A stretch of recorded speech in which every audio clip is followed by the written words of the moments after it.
is SMNI News Channel. Truth that matters.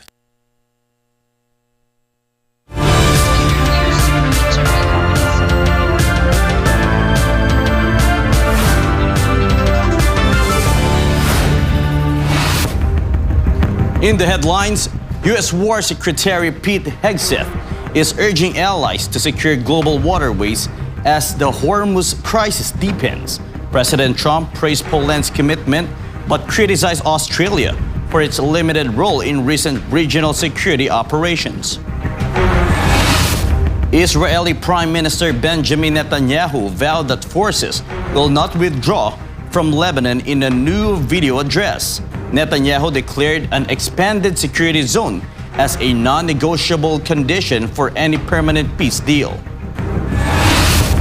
South African President Cyril Ramaphosa has rejected Elon Musk's accusations that the country's empowerment laws are racist.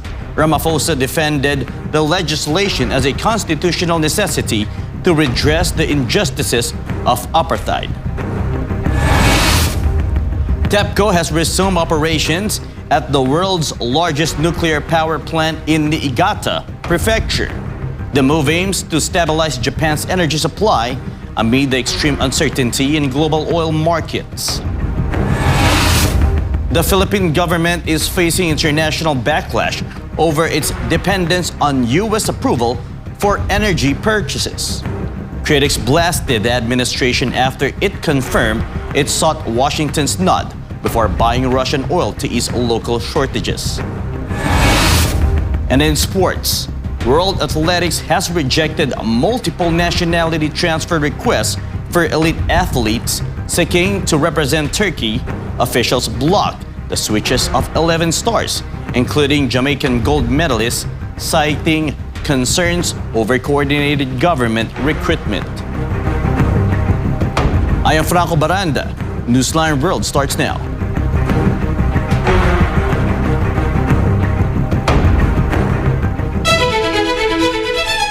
U.S. War Secretary Pete Hegseth has called on allies to take a more active role in securing global waterways amid tensions in the Strait of Hormuz. Meanwhile, Donald Trump praised Poland but criticized Australia for its role in recent security operations linked to the region. This report. Speaking on the issue, U.S. War Secretary Pete Hegseth said many allied nations have voiced support but failed to act during critical moments in the conflict. There's a lot of talk, and what we've seen in this conflict from allies, and those is a lot of talk, except for the ones that were mentioned by Admiral Cooper in the region who've been phenomenal. Other allies have talked a lot and haven't done anything. And as the president has pointed out, this is a waterway that the American commerce doesn't use all that much. We don't rely on the energy coming out of the Strait of Hormuz, but Asia does, and Europe does, and large parts of the rest of the world do.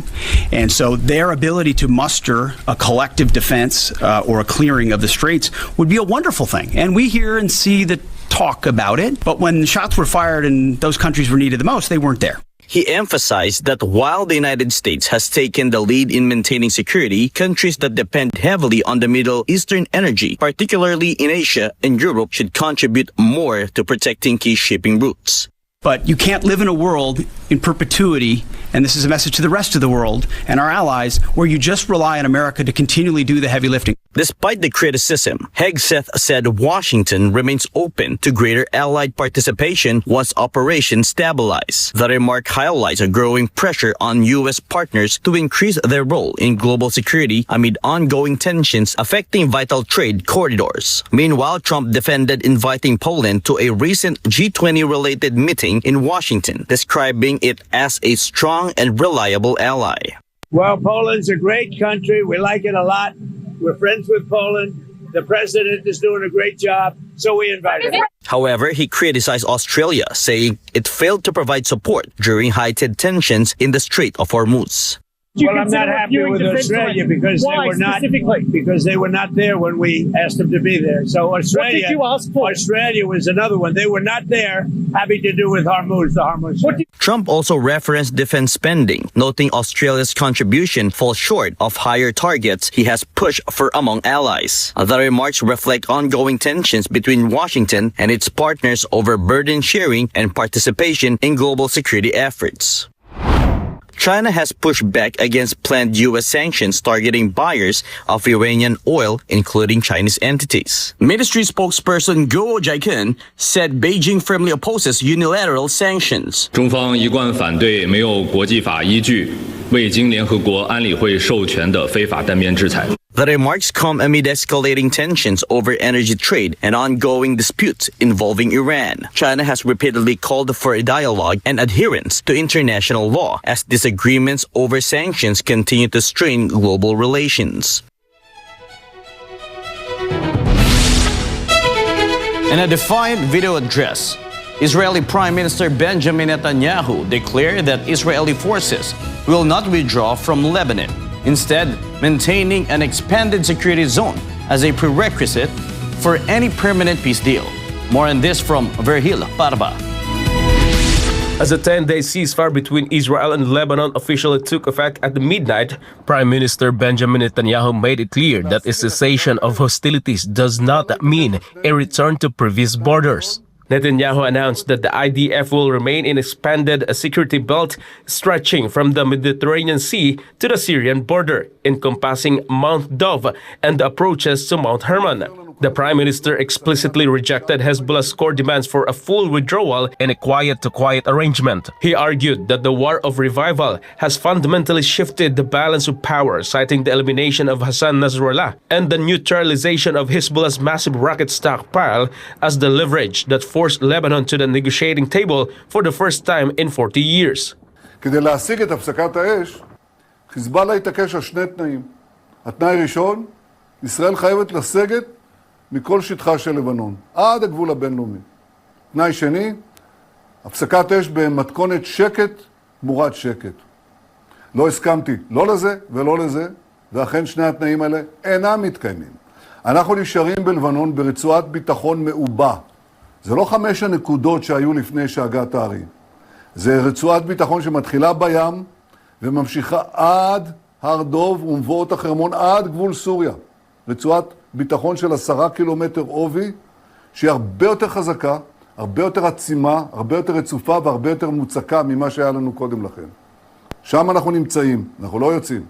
Netanyahu confirmed that President Trump intends to host both Israeli and Lebanese leadership to advance what he calls historic peace agreement. However, Netanyahu warned that Israel's 2 non-negotiable demands remain: the total disarmament of Hezbollah and peace established through strength. While the 10-day pause provides a temporary reprieve from the clashes that erupted in March, the refusal to withdraw suggests that any long-term resolution will require a significant withdrawing of the regional security map. This has been Verhil Parba, your global citizen correspondent, reporting for Newsline World. The Strait of Hormuz remains in a state of diplomatic and logistical paralysis as the United States Defense Department pledges to maintain its naval blockade until Tehran yields to Washington's demands. The updates from Carlo de la Peña. New footage from the Iranian side of the Strait of Hormuz on Thursday confirms a growing gridlock of oil tankers and cargo vessels. Now on its 4th day, the U.S. naval blockade has effectively choked off traffic to and from Iranian ports. U.S. Defense Secretary Pete Hegseth reinforced the administration's hardline stance, declaring that the world-class embargo will persist until a definitive agreement is reached with Tehran. While the U.S. Navy is allowing passage for vessels not bound for Iran, including 2 U.S. tankers that transited safely on Tuesday, the selective blockade continues to rattle global energy markets. Iranian Foreign Ministry spokesman Ismail Baqi hit back on Thursday, branding the blockade provocative and lacking legal basis. Baqi warned that the maritime pressure could undermine the broader ceasefire and stated that Iranian armed forces are prepared to respond if diplomacy remains stalled. The escalation follows the failure of the Islamabad talks to secure long-term transit guarantees. With 20% of the world's oil and gas passing through this narrow choke point, the continued war of nerves in the strait is heightening fears of a global supply chain collapse and rising food insecurity. Reporting for Newsline World, this has been Carlo de la Peña, SMNI News. Up next, South African President Cyril Ramaphosa has rejected Elon Musk's accusations that the country's empowerment laws are racist. Ramaphosa defended the legislation as a constitutional necessity to redress the injustices of the apartheid. The Philippine government is facing international backlash over its dependence on U.S. approval for energy purchases. Critics blasted the administration after it confirmed it sought Washington's nod before buying Russian oil to ease local shortages. And Trump has dismissed diplomatic concerns from the Vatican over the ongoing Iranian conflict. He asserted his right to disagree with Pope Leo XIV, citing the urgency of neutralizing Tehran's nuclear threat. More news when Newsline World returns.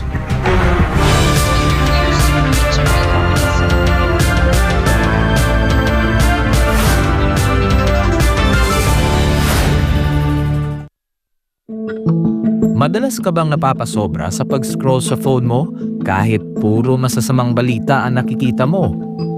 Isipin mo ito. Nakahiga ka na sa kama, nagche-check lang ng phone bago matulog. Tapos, hindi mo na malayan, ilang oras ka na palang nagbabasa at nanonood ng mga balita tungkol sa digmaan, sakuna, politika at lahat ng masasamang nangyayari sa mundo. Nakakaramdam ka na ng kaba at pagod. Pero tuloy mo pa rin ang scroll mo. Ang tawag dyan ay doom scrolling. Ito ang habit ng paulit-ulit na pagtingin sa mga negatibo o nakakadepress na content tulad ng digmaan, krimen o problema sa mundo. Nakaka-stress pero hindi mo pa rin mapigilan. Ayon sa isang pag-aaral ng Texas Tech University, ang sobrang konsumo ng masasamang balita ay nauugnay sa pagtaas ng stress, anxiety at pisikal na sintomas gaya ng pagkapagod at sakit ng ulo. Ayon naman sa Harvard Health, ang doom scrolling ay nagpapataas ng fight or flight hormones tulad ng cortisol at adrenaline na nakakapagpabigat ng isip at katawan. Nakakaapekto ito sa iyong mood, tulog at maging sa mental at physical health mo. At kapag naman puro memes at random na content ang pinapanood mo ng sunod-sunod hanggang sa mawalan ka na ng gana na mag-isip at gumawa ng iba pang gawain, ang tawag naman dyan ay brain rot. Sa Gen Z at tinatawag na internet culture, ang brain rot ay overconsumption o sobrang tagal na panonood ng paulit-ulit, mababaw, magulo o walang saysay na content online hanggang sa parang manhid na ang utak mo. Kapag nasobrahan, syempre, nakakasama. Nawawalan ka na ng focus, nawawala ang motivation, hirap mag-isip ng malalim, parang lutang o foggy ang utak. Masaya sa simula, pero kapag sobra, napapagod ang isip mo. Nahihirapang mag-concentrate at parang lutang.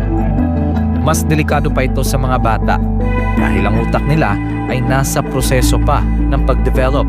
Kaya mas malakas ang epekto ng doom scrolling at brain rot sa kanila. Maaaring makaapekto sa pag-aaral, pag-iisip at pakikitungo sa iba. Ang higit sa 4 na oras ng screen time araw-araw sa mga kabataan ay konektado sa 35 to 88% na mas mataas na posibilidad ng depresyon, anxiety at stress. Base ito sa isang malawakang pag-aaral sa Brazil.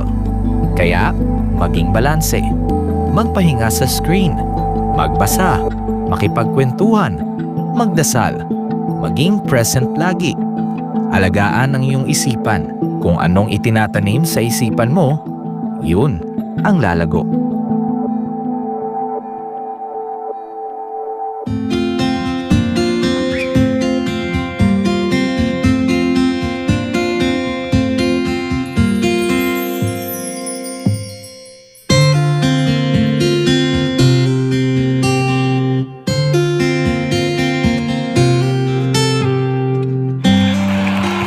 Children will grow up and bring the joy, the love, the peace, and compassion to the whole world.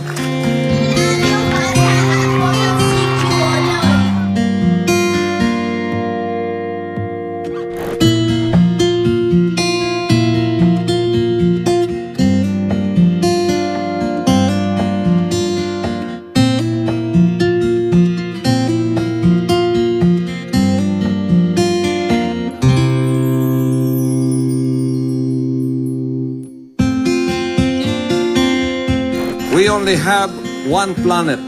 We only have one Earth. And I hope that this new generation of children that we have reached out will become millions and billions and bring peace on Earth. Bring peace to humanity.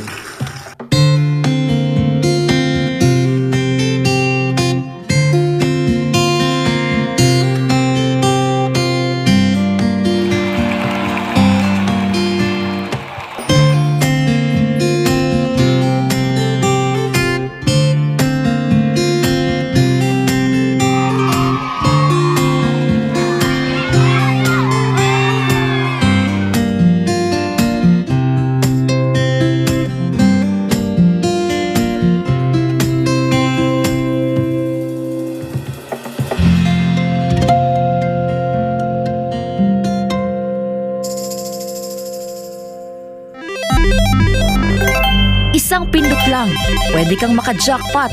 Mukhang masaya at easy money lang. Sa murang halaga, pwede ka na tumaya sa online gambling at e-casino apps. Mayroong sabong, slot machines, mahjong, poker at iba pa. Kailangan mo lang ng smartphone, e-wallet at internet. Pero ang aliw na ito, unti-unting nagiging bitag para sa mga Pilipino. Lalo na kung ang paborito mong artista o influencer ang mukha ng app. Mas madaling makaengganyo, diba? Parang safe naman kasi may kilalang mukha. Pero sa likod ng ngiti, sugal pa rin ang itinutulak. At syempre, mas madali ring itago ang pagkalulong sa bisyong ito. Walang pisikal na kasino o pasugalan, walang kaharap, walang accountability, kaya't mas lumalala ang adiksyon. Dagdag pa rito, maraming online gambling apps at walang regulasyon. Sa likod ng mga makukulay na interface at papremyo, nakatago ang problemang bumabalot ngayon sa bansa. Ang pagkalulong ng maraming Pilipino sa online gambling. Pwede maglaro kahit saan, kahit kailan, kahit sino, bata man o matanda,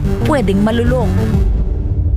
Ayon sa mga eksperto, ang pagkakalulong sa online gambling ay nagdudulot ng matinding stress at anxiety, pagkakabaon sa utang, pagkawasak ng pamilya, pagkawala ng tiwala sa sarili. At tulad ng ibang bisyo, may mga senyales ito tulad ng hindi makapagpigil kahit walang pera, palihim na tumataya, pagpapabaya sa trabaho, pamilya o sarili. Sa bawat taya, may mga taong tunay na kumikita, mga malalaking negosyante at investors na negosyo ang bisyo ng masa. Para sa kanila, perang pumapasok lang ito. Pero para sa ordinaryong Pilipino, kabuhayan at relasyon ang nauubos. At ang masakit, tila matagal itong nahayaan. Hindi ito naging prioridad ng mga nakaupo sa taas hanggang sa sobrang lumala at halos naapektuhan na ang buong komunidad. Ngayon, sa dami ng nalulong at sa laki ng pinsalang naidulot, saka palalong umugong ang mga panukalang batas para higpitan ng online gambling. Gaya ng pagbabawal sa paggamit ng e-wallets para tumaya, pagtaas ng minimum bet, mas mahigpit na identity verification, pag-block ng mga illegal na gambling sites, at bawasan o ipagbawal ang mga ads na target ang kabataan. Maaari itong magmukhang laro lang, pero sa katotohanan, isa itong sugal sa kinabukasan. Ang kita na dapat sa mga pangunahing pangangailangan o ipon na uubos sa sugal. At sa mundo ng online gambling, mas madali kang matalo kaysa manalo. Huwag hayaang sugal ang magdikta sa iyong buhay. Isang paalala mula sa SMNI.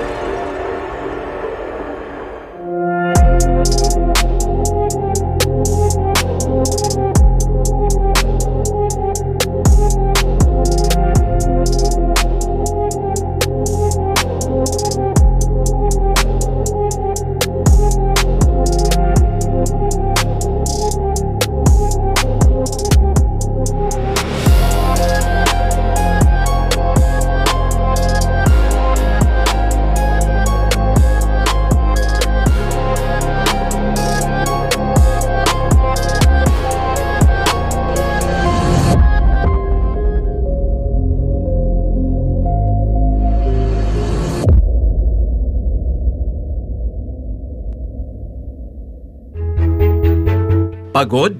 Nanunuyo ang lalamunan? O baka naman nahihirapan kang mag-focus sa ginagawa? Kapartner, baka naman dehydrated ka na. Ang katawan natin ay binubuo ng halos 60% hanggang 70% na tubig. Kung walang sapat na hydration, parang sasakyang walang gasolina ang ating katawan, hindi makakaarangkada. Bakit nga ba mahalaga ang tamang hydration? Hindi lamang ito pamatid uhaw dahil nakatutulong rin ito sa pagdaloy ng sustansya sa katawan, pagpapanatili ng tamang body temperature, at pagpapakinis ng kutis. Kaya't huwag nang hintayin pang mauhaw ka bago uminom. Ang pagkauhaw ay babala na ng iyong katawan na ikaw ay dehydrated na. Ang standard na payo ng mga doktor ay 8 baso ng tubig ang dapat inumin bawat araw. Pero tandaan, depende ito sa iyong timbang, edad at kung gaano ka ka-active. Samantala, narito ang ilang gabay para manatiling hydrated. Simula ng araw sa isang basong tubig.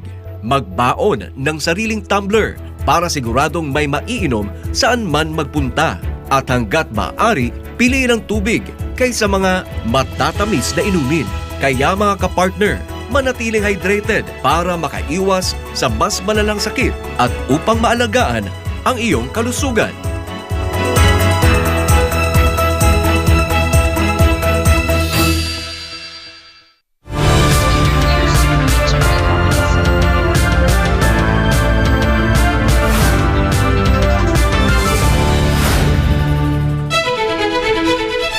U.S. President Donald Trump has dismissed diplomatic concerns from the Vatican, asserting his right to disagree with Pope Leo XIV over the prevention of an Iranian nuclear weapon.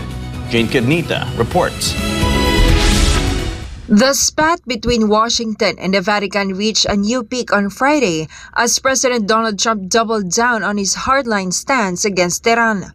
Responding to recent statements from the Pope, who has called for an end to the idolatry of power, Trump emphasized that while he respects the pontiff's right to preach the gospel, religious doctrine cannot dictate national security in what he described as a nasty world. Trump justified the ongoing maritime blockade by citing the deaths of 42,000 unarmed protesters in Iran over recent months. He warned that if Iran were to obtain a nuclear weapon, every country, including Italy, where the Vatican is located, would be in immediate jeopardy. But the Pope has to understand Iran, very simple. Iran cannot have a nuclear weapon. The world would be in great danger. No, I don't. I have to do what's right. The Pope has to understand that, very simple. I have nothing against the Pope. His brother's MAGA all the way. I like his brother, Louis. I'm not fighting with him. The Pope made a statement. He says Iran can have a nuclear weapon. I say Iran cannot have a nuclear weapon. And if the Pope looked at the 42,000 people that were killed over the last 2 or 3 months as a protester with no weapons, no nothing, I mean, you take a look at that. So I can disagree with the Pope. I have a right to disagree with the Pope. In a characteristic move, the president referenced the Pope's own family, noting that the pontiff's brother, Louis, is a big MAGA person. Despite the friction, Trump suggested that a deal with Tehran is close and that the Iranian government has already agreed to halt its nuclear ambitions, a development he believes will ultimately satisfy the Vatican. The disagreement comes as Catholic bishops in the U.S. express concern that the president is trivializing the Pope's moral authority. However, the administration maintains that peace through strength is the only way to stabilize the Middle East. I'm all about the gospel. I'm about it as much as anybody can be, but I can't allow, as President of the United States of America, I can't allow Iran to have a nuclear weapon. And here's the story. They won't have. They've already agreed not to have. That's good news, and I think the Pope will be very happy. As the 10-day ceasefire in Lebanon begins, the focus remains on whether these near deals with Iran will materialize into a formal treaty or if the rhetorical battle between the White House and the Holy See will further polarize the global response. This has been Jane Cudnita, Global Citizen Correspondent, reporting for Newsline World. TEPCO has resumed operations at the world's largest nuclear power plant as Japan moves to stabilize energy supply amid global uncertainty. The start comes as countries worldwide face rising energy demand and supply disruptions linked to ongoing geopolitical tensions. Officials say the move is aimed at strengthening domestic energy security and reducing reliance on imported fuel. The plant, considered the largest nuclear facility in the world, is expected to play a key role in supporting Japan's power grid during a period of heightened stability. The decision underscores a broader shift toward nuclear energy as nations seek reliable alternatives to navigate the global energy crisis. South African President Cyril Ramaphosa has dismissed tech billionaire Elon Musk's accusations that the country's black economic empowerment laws are racist, saying he pays very little attention to the claims and defending the legislation as an unconstitutional imperative to redress the injustices of the apartheid. Angie De Leon tells us more. South African President Cyril Ramaphosa addressed the racism accusations made by tech billionaire Elon Musk while speaking to reporters in Ekurhuleni. Musk is particularly referring to the broad-based Black Economic Empowerment Law, which requires licensed telecom companies to have 30% ownership by Black South Africans or other historically disadvantaged groups. Musk, South African-born billionaire, claimed that Starlink cannot operate in the country because he is, in his words, not black, and called the country's black economic empowerment legislation as racist. But Ramaphosa was unequivocal in his rejection of that characterization. Elon Musk, I pay very little attention to that because I know our laws are not racist. They are empowerment laws that are meant to empower the various people in our country who were discriminated against. Ramaphosa traced the origins of the legislation to the systemic discrimination of the apartheid era, pointing out that Black Africans, coloreds, Indians, and women were all denied basic rights under laws that explicitly delineated life by race. He challenged Musk's framing directly, arguing that the billionaire's criticism conspicuously ignores the racist laws of the past that made the current empowerment framework necessary in the first place. And to do so, the Constitution has empowered us to pass laws that are empowering, not racist. And it's interesting for me that he does not talk about the racist laws of the past, because those laws of the past actually said black people may not do A, B, C, D. They may not live in this place or that place. They may not do certain jobs. And this was delineated by race. Ramaphosa also clarified that the offshore-based companies facing difficulty complying with the broad-based Black Economic Empowerment Law framework are not without options, pointing to alternative pathways through enterprise development, education investment, and community development programs. He noted that many South African and international companies are already complying through these channels. Starlink's licensing dispute in South Africa has become one of the most visible flashpoints in the broader tension between Musk and the South African government. Ramaphosa's dismissive tone suggests that Pretoria has little appetite for backing down, leaving the standoff unresolved for now. Angie De Leon, Global Citizen Correspondent, reporting for Newsline World. Global oil tensions are rising after the United States move to tighten sanctions on Russia, drawing a muted response from the Kremlin. Kaya Villan reports. The United States is tightening pressure on Russia by ending a key sanctions waiver on its oil exports amid already rising tensions in the Middle East. Russia says the move comes as no surprise. The Kremlin downplayed Washington's decision to end a key waiver on Russian oil, saying the move was to be expected. Это можно было предположить. Это был один из вариантов развития событий. Вы знаете, что мы не первый месяц и не первый год живем под грузом санкций, которые мы считаем незаконными с точки зрения международного права. И мы научились уже действовать таким образом, чтобы минимизировать для наших интересов последствия таких. The U.S. decision means oil shipments from Russia that were previously allowed under special licenses will no longer be extended. This comes at a time growing instability in the Middle East, following ongoing clashes involving the United States, Israel, and Iran. Tensions are also rising in the Strait of Hormuz, where a U.S. naval blockade is now in place, raising fears of disruption in global energy supply. The strategic waterway carries about 20% of the world's oil. The strategic waterway carries about 20% of the world's oil and gas, making it one of the most critical routes for global trade. Any prolonged disruption could push fuel prices higher worldwide. Reporting for Newsline World, Kay Villan, SMNA News.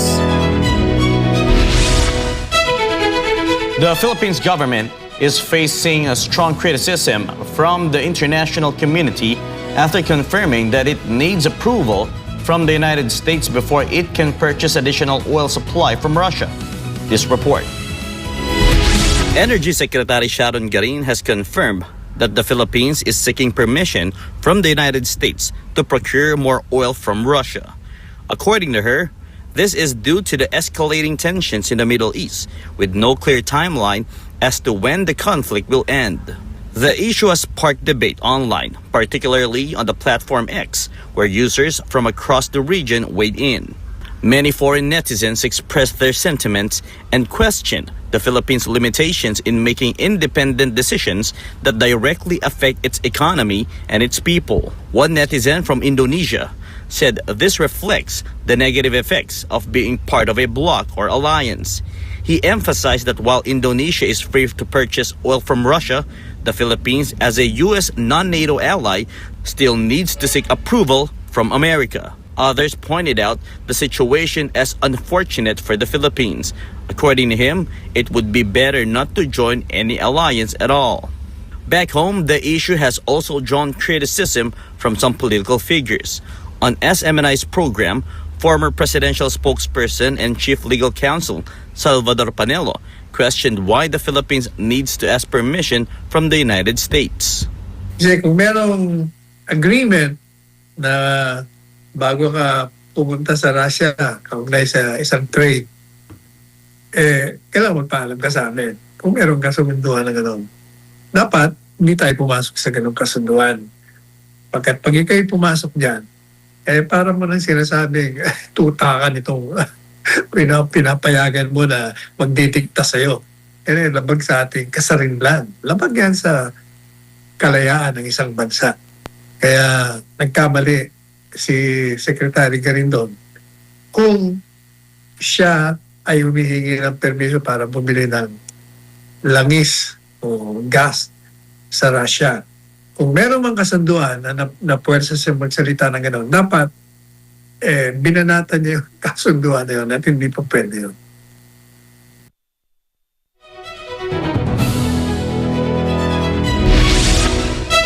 A tragic road accident in Ecuador has left at least 14 people dead after a bus fell into a ravine and burst into flames.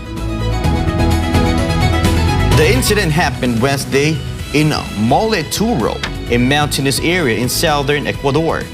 The bus was completely burned at the bottom of a deep ravine as emergency crews worked to rescue survivors and recover victims.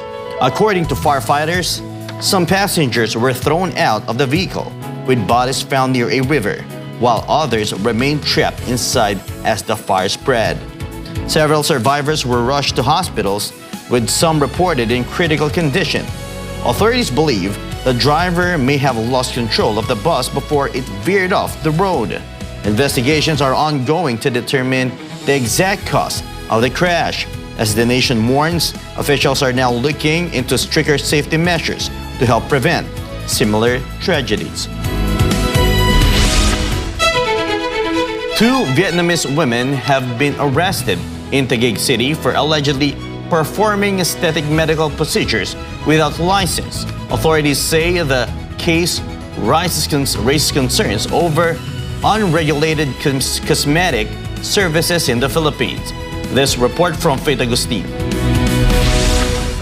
Operatives from the National Bureau of Investigation Special Action Unit carried out the arrest in Bonifacio Global City following a complaint from a patient. The complainant reportedly suffered facial swelling after undergoing an aesthetic procedure.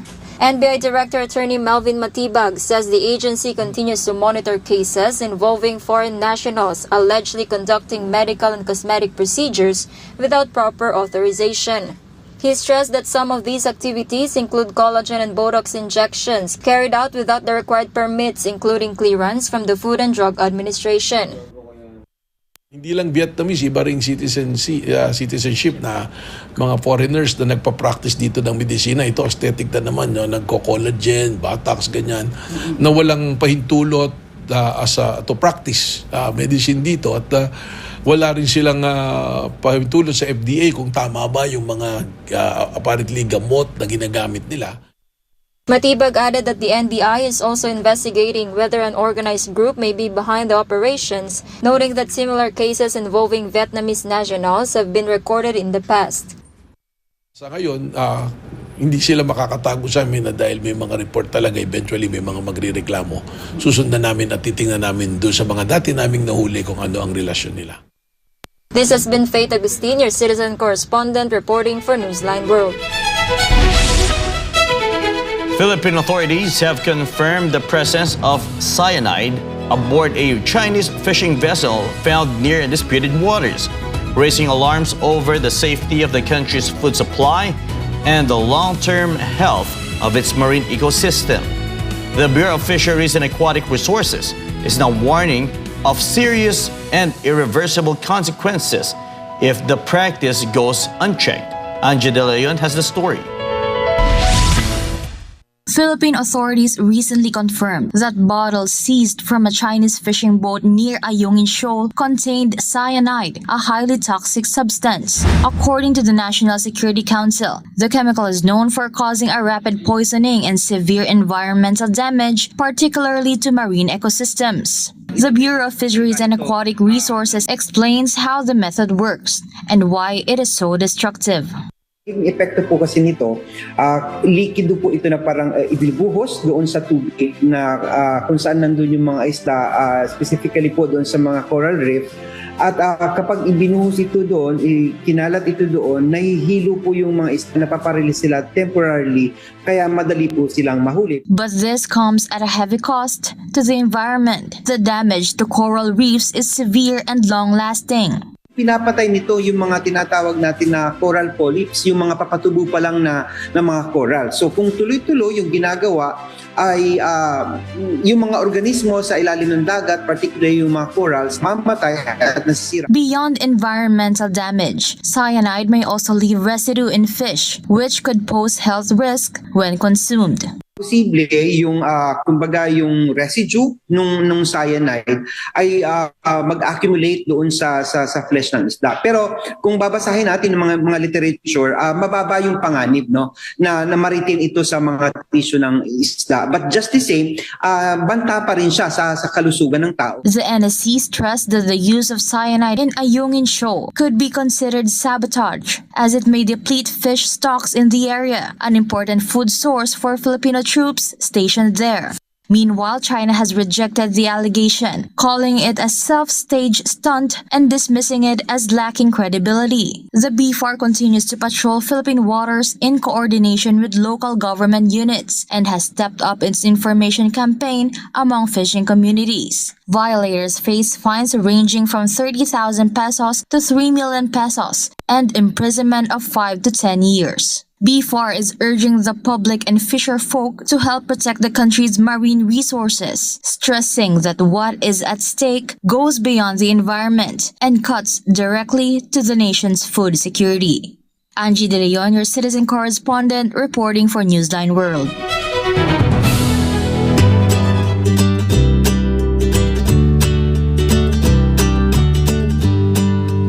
Chinese engineers are testing advanced robots designed to perform power grid operations with a human-like precision, marking a major step forward in automation technology.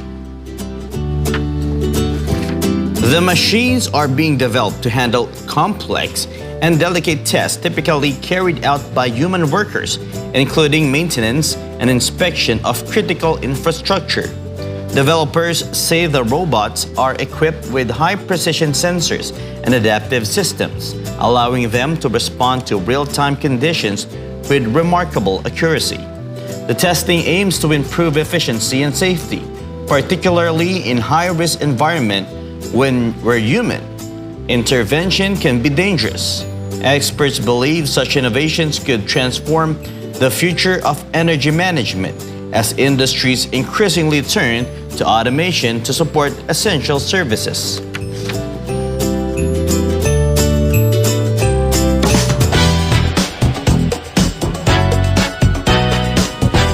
The former home of supermodels Bella Hadid and Gigi Hadid has been sold for a record-breaking price months after the mansion was destroyed in wildfires.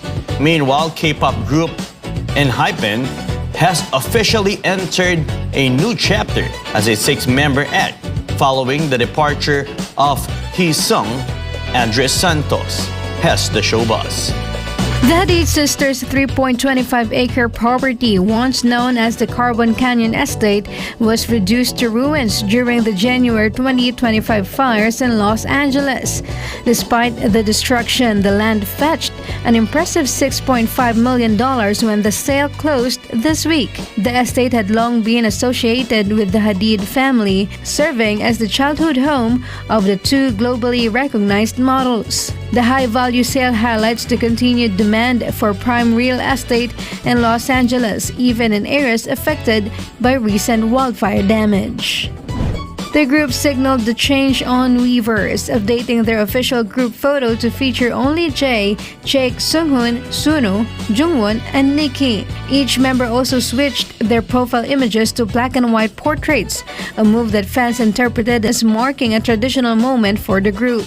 The update comes shortly after confirmation that Hee-sung would be leaving the band, ending his activities with the group. Despite the change, ENHYPEN is expected to continue its activities as a 6-member group, with fans closely watching what comes next for the group's evolving identity. This has been Andrea Santos, your citizen correspondent, bringing you the latest showbuzz.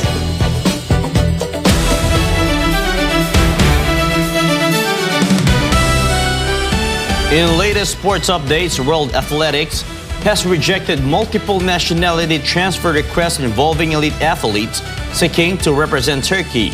Meanwhile, the NBA has ruled Luka Doncic and Cade Cunningham eligible for the MVP race despite falling short of the 65-game requirement.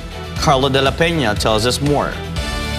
In a decisive move, World Athletics denied applications from 11 athletes after determining the requests were part of a coordinated recruitment effort by the Turkish government. Among those affected were high-profile names such as Brigid Kosgei and Roj Stona, along with competitors from Kenya, Jamaica, Nigeria, and Russia.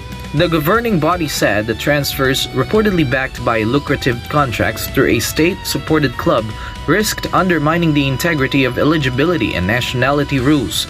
World Athletics emphasized that approving such moves would compromise the principles governing international representation and athlete allegiance. As a result, all 11 athletes have been ruled ineligible to compete for Turkey in international competitions, including future events like the Los Angeles 2028 Olympics. Meanwhile, despite not meeting the standard games played threshold, the league allowed both stars to remain in contention under the extraordinary circumstances provision in the collective bargaining agreement. Cunningham appeared in 63 games before a collapsed lung sidelined him for the remainder of the regular season. Doncic, meanwhile, played 64 games, missing time due to a hamstring injury and personal leave for the birth of his daughter. The NBA and the National Basketball Players Association determined that both cases warranted exceptions based on the nature of their absences. However, Anthony Edwards was denied a similar appeal after playing only 60 games, drawing criticism from Minnesota coach Chris Finch. The decision places Doncic and Cunningham in a tightly contested MVP race alongside contenders like Shai Gilgeous-Alexander, Victor Wembanyama, and Nikola Jokic. Reporting for Newsline World, this has been Carlo De La Peña bringing you the latest sports news. And before we end, may be inspired with the words of the sun.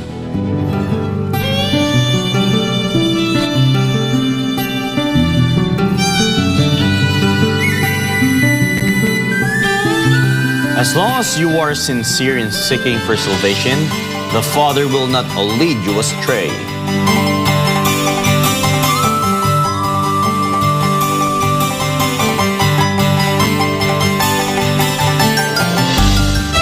And that's all for this edition of Newsline World. For God and my beloved country, the Philippines, I am Franco Baranda. Thank you for watching. Goodbye.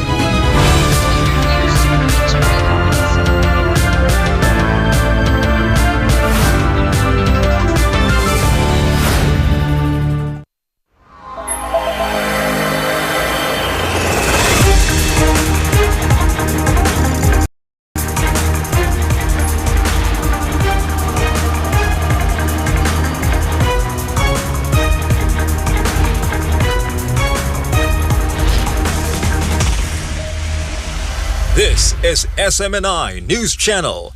Truth that matters.